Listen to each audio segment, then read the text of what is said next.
مساء الخير.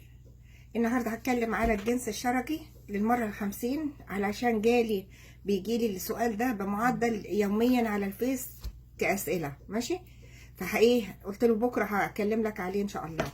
عايز يعرف ايه الأضرار والحاجات دي. طبعا انا عشان عناويني مبهمة مش عارف يوصل للجنس الشرجي اللي انا اتكلمت عليه كذا مرة. ماشي، عندنا نوعين من الناس بتستخدم الجنس الشرجي: الراجل الشاب والمتجوز. الراجل العربي بنسبة 90% أو 95% من الرجال المتزوجين بيحبوا العلاقة الخلفية. أوكي، احنا هنتكلم. لو انتوا بقى عندكم صبر يعني ايه تطولوا بالكم شوية معايا. ماشي، الشاب بيعمل ايه؟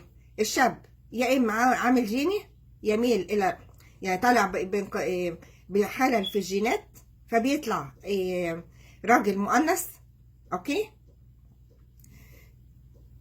ده في عامل جيني. في عامل اعتداء جنسي في الطفولة. ادي عرفنا حددنا الهوية الجنسية بدري بدري. نمرة 3 فترة المراهقة والاحتياجات الجنسية عايزين نلبيها، وايه عاملة علينا ضغط، فاصحاب مع بعضيهم نلعب مع بعضينا. اوكي، شباب في الجامعة عندهم احتياجات والمرأة غير متاحة. اوكي، تعال نجرب اي حاجة نسد خانة. ماشي، الحاجة دي اما بتبدأ قبل سن 21 سنة فرجت انك انت تسيبها. بقت حاجة عود كلب ولا هتعودش بني ادم، بقت الانسان عبد ليها. ليه؟ اول حاجة الجنس الشرجي في حاجة اسمها العضلة القابضة في منطقة الشرج. العضلة القابضة دي بتبقى المكان ضيق جدا لدرجة ان بيدي متعة اوفر. يبقى الضيق هو اللي بيدي المتعة. 2، بيحصل تلامس مع الراجل اللي هو بيتعامل فيه مع البروستاتا. البروستاتا اللي هي اللي لما تشوف في اي ست تصار البروستاتا. اوكي، تدي اشاره للدماغ على البروستاتا على طول. فالبروستاتا هي الاثاره. اوكي، 30% من السائل المنوي بيتكون في البروستاتا. ده كلام لغايه كده تمام. ماشي، اللي بيحصل بقى، اللي بيحصل ان الشخص اللي بيمارس فيه بيبقى سعيد. اوكي، والشخص اللي هو بيمارس هو سعيد عشان المكان ضيق. اوكي، يعني هو سعيد عشان المكان ضيق جدا، وده سعيد عشان بيتلامس مع البروستاتا فبيديله اثاره وانتصاب وحاجات. ادي الناس اللي هم جي.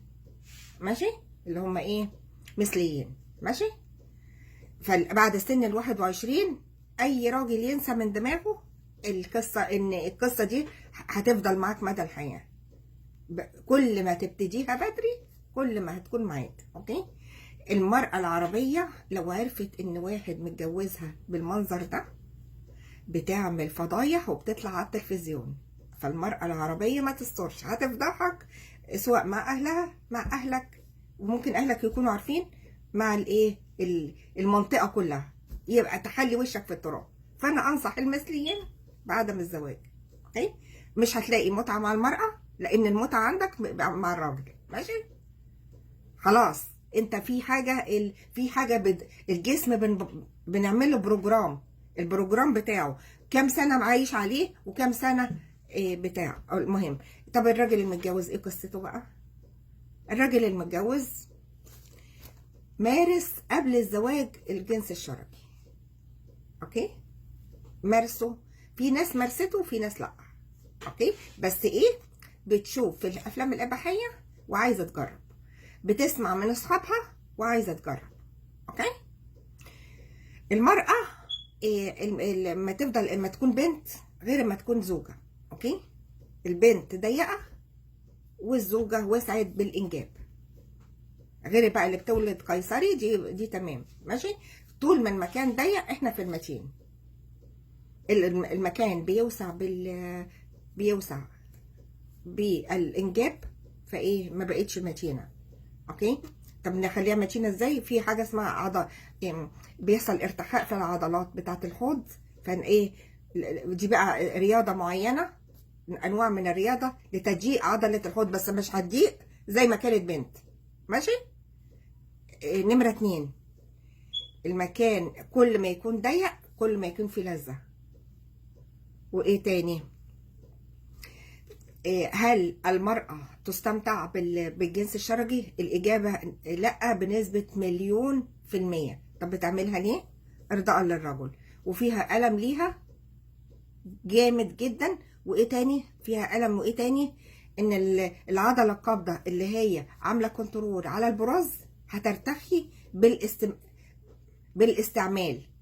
يعني إيه؟ في جسمنا كله عضلات. العضله القابضه دي وظيفتها ايه؟ ان البراز ما ينزلش. اوكي؟ يعني هي اللي متحكمه انك انت مثلا مزنوق في الشارع، واخد بالك، وايه ماسك نفسك. لو العضله دي مرتخيه البراز هينزل. طب يحصل بقى في الناس الكبار في السن اللي ايه بيحصل لهم ارتخاء في العضلات. ماشي؟ كل حاجه، كل العضلات بتاعتهم بترتخي. ليه؟ عشان سوء التغذيه وايه والادويه وخلافه والحاله النفسيه. ماشي. فايه العضله دي هترتخي. فهي بقى ايه لو قعدت مثلا اكتر من 10 سنين في القصه دي هيحصل لها ارتخاء للعضله وهتفقد الكنترول على البراز. يعني ايه؟ يعني البراز هينزل اوتوماتيك من غير ايه، يعني ما لحقتش نفسها ممكن ايه تبوظ الدنيا. ماشي. طيب عايزين بقى نشوف الاضرار والفوائد والحاجات دي. ماشي. اول حاجه الاضرار هي ايه بقى؟ اول حاجه المكان ده مكان الاخراج. اوكي؟ فممكن الانسان يلتقط بكتيريا، والبكتيريا دي تعمل ايه؟ البكتيريا يجي لك ايه انفكشن.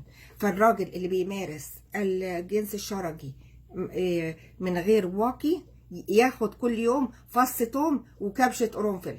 اوكي؟ ليه؟ لمحاربة الالتهابات. ماشي؟ انا لو قلت لك خد واقي مش هتاخده. فلازم تاخد حاجة اسمها مضادات الالتهابات. ماشي؟ فتاخد مضادات للالتهاب. عندك اي انفكشن في الجهاز البولي، اوكي، اعرف ان ايه التقطت بكتيريا. التقطتها بقى إيه من الخارج. ماشي؟ من اي طريقه، ممكن الوساخه والحاجات دي. فلازم الراجل اللي بيعمل الحاجات دي ياخد حاجه اسمها انتي بايوتيك اللي هو طبيعي، اللي هو الثوم والقرنفل.